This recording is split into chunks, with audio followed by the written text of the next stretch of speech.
Okay, here we are, torsion bar removal. Now, again, looking at the steering box, getting the steering box out of my 70RT Challenger. Right here is a torsion bar remover. You can probably find one online.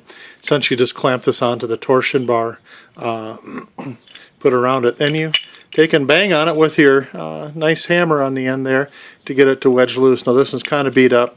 Obviously, being that everything's been rebuilt on my car, it should be a little easier to pop that out on it. So that's it. You see the torsion bar remover kind of in place. I've got to tighten up the bolts on it here. There's two here and two on the opposite side. Essentially, that's all you do is you take that bad boy, you clamp it on there good and tight. On the back side of the torsion bar, actually in the back here, there's a little retainer in there that holds the shaft from sliding out. So of course that needs to be pulled up before you tap it out.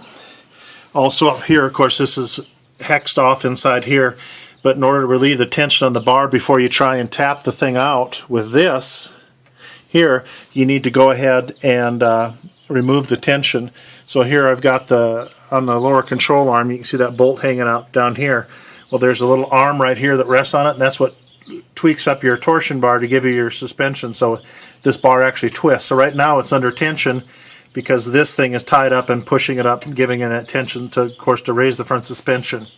So next I'm going to go ahead and loosen this. So this is going to come down, remove the tension off the top piece right here that puts the tension onto this here and spins this. This actually moves inside of here. So that's how you get the torsion bar out. And then once the torsion bar comes out, of course, that's going to free this up. This is the bottom part of my steering box. It's hung up. So I'm going to get that sucker out of there. And then we'll just wait for Classic Industries to send me my new steering box. As you can see the little clip right in there. Just need to pinch that together and pull it out. I can try it with my fingers here. It might even be that easy. We're going to see. Yep, I think so. Come on, that's it. That little piece right there. That's all it is. That's the only thing that really holds the torsion bar in the back side of it there. And of course the boot, of course, is on the front, but that doesn't hold anything. It's just to help keep some grease in there. So that's it. I'll tighten up my clamp back here again. And I'll start tapping it out, and she should drop right out. So obviously first, don't forget to remove the tension on the torsion bar. You'll be pounding on that for a week and not coming out. So remember, drop that bolt down right there. That one my finger's pointing at. So that needs to come down. Okay? Okay, just so you can see what I did here, you can see it's down. And it should be loose like that. You should be able to move the adjuster, relatively freely. That lets you know that all the tension is off of the torsion bar here. I've gotten this all tightened up, so I'm going to go ahead and pound it out now. So there's the culprit. It's out. So again, removing a steering box out of a 440. I guess you get her off the ground, probably be the first thing to do. Working backwards now, I think I would remove the torsion bar probably even first, depending on what exhaust system you're running.